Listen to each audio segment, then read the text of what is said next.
Hello everyone. In this video, I would like to compare a function to its derivative.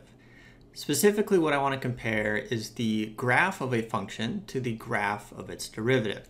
So what I would like to do is we'll start with a specific example for a function, we'll find its derivative, and then we'll graph the original function and its derivative, and then we can compare the two. So my original function here, f of x is equal to x cubed minus 1. Let's start by finding the derivative of this function. So if you remember, one of the ways that we can define the derivative of a function is the limit as x approaches h of f of x plus h minus f of x all over h. So the first thing in finding our derivative, we're going to need f of x plus h. Taking a look at our original function, I can see we have an x cubed. So over here, I'm going to do a little bit of scratch work. So to find out what f of x plus h is, we're going to substitute in x plus h wherever we see an x.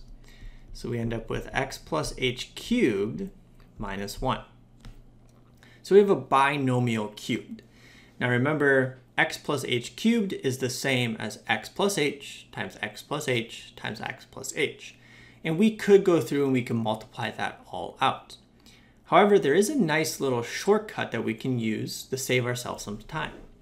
And that's Pascal's triangle. So Pascal's triangle is built like this. We start with a 1, and we move on to the next row. And every row starts and ends with a 1. So the next row has 1 and 1. And when I move down to the third row, we're going to start with a 1. And now this is where we start building it. So the way that I get this middle number is I'm going to take the two numbers that are above it, and I'm going to add them together. So 1 plus 1, I get 2. And then we end with the 1 again. Moving on to the next row, we start with the 1. Again, we take the two that are above it, we add them together. So 1 and 2 is 3. 2 and 1 is 3. And we end with a 1. Let's do one more row. So we start with 1. 1 plus 3 is 4. 3 plus 3 is 6. 3 plus 1 is 4. And we end with a 1. And we could keep going. Now, every row in Pascal's triangle corresponds to the coefficients of a binomial raised to some power. So the first row is a binomial raised to the 0 power. The second row is a binomial raised to the first, to the second, to the third power. So based on the example we have a binomial cubed, so we want to use this row here. So the 1, 3, 3, 1, those are going to be the coefficients I end up with for my polynomial after I multiply this all out. So what we end up with, we have 1x cubed plus 3x squared h plus 3xh squared plus h cubed, and we still have the minus 1 at the end. And each of my variables here, in each of these terms, it's just a combination of x's and h's. That's going to give me 3 total variables. So my first term, we have 3 x's. The second term, there's 2 x's and 1 h, and so on and so forth. So now that we have f of x plus h, we can come back and we can finish our derivative. So the limit as x approaches h, this needs to come down to every step. F of x plus h, we just found that, so I'm going to rewrite that whole thing. And from that, we're going to subtract f of x, which is our original function. So we're going to subtract x cubed minus 1. And this is all over h. So let's take a look at our numerator, and we should be able to simplify a little bit. So our limit comes down.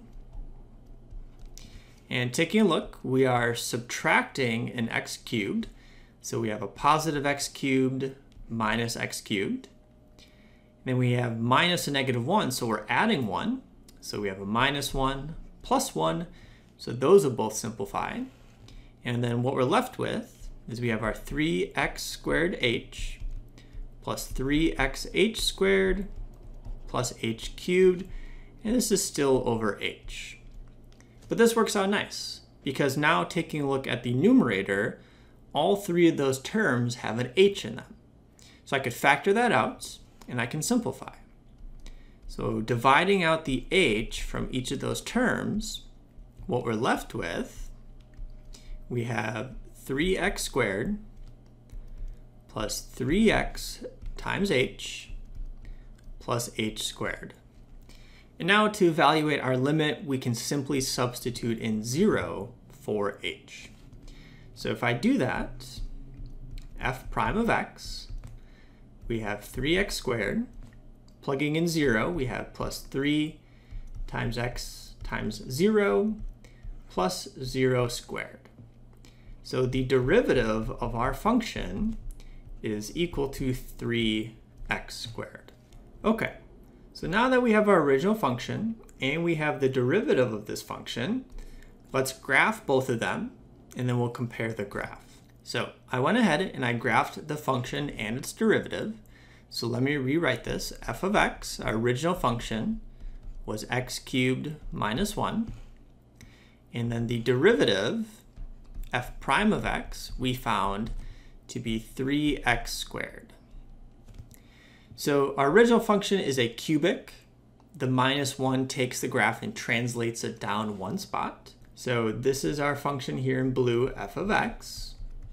And the derivative, 3x squared, this is a parabola, and it does have that leading coefficient of 3, which is just going to be a vertical stretch on our graph. So the one in red, this is f prime of x. Now I want to compare the graphs of both of these. So to do that, let's pick out some specific values for x. So let's say x is going to be -1. We'll do x is 0, and we'll also do x is 2.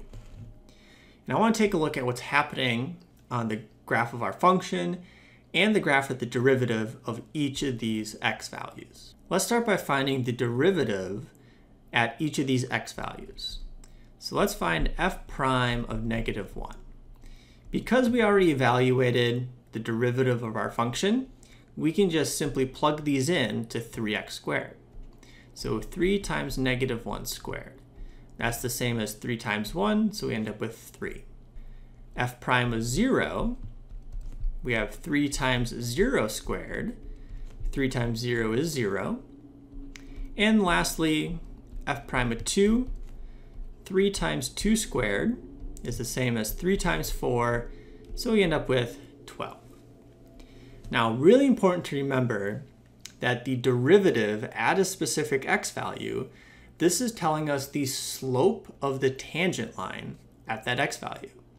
So for example, for this first one, at -1, my derivative is 3.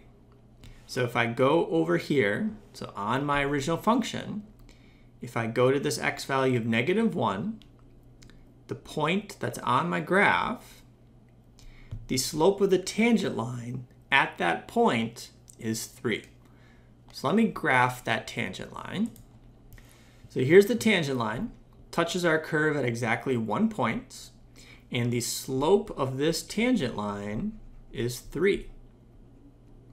Now, if I compare that to what's happening on the graph of my derivative, so my parabola, if I go to the same x value, and if I go up to my graph, this point, the y value of that point is also 3. So that's the point -1, 3. So the y values of the graph of my derivative are telling me the slope of the tangent line of my original function. To give you another example, if we look at x is equal to 0. So at x is equal to 0, okay, I go to my original function. At this point, the slope of that tangent line is 0. So again, let me graph that tangent line. And for this one, we can see that this tangent line is horizontal. All horizontal lines have a slope of 0. And if I compare that to the graph of my derivative, my parabola is passing through the point 0, 0. So again, this y value matches up with the slope of the tangent line. And the last one, if we just put that in real quick, if I go over to x is 2 on my original function, so the tangent line at this point is going to have a slope of 12. So here this line has a slope equal to 12. And on the graph of my derivative, the y value at 2 is also 12.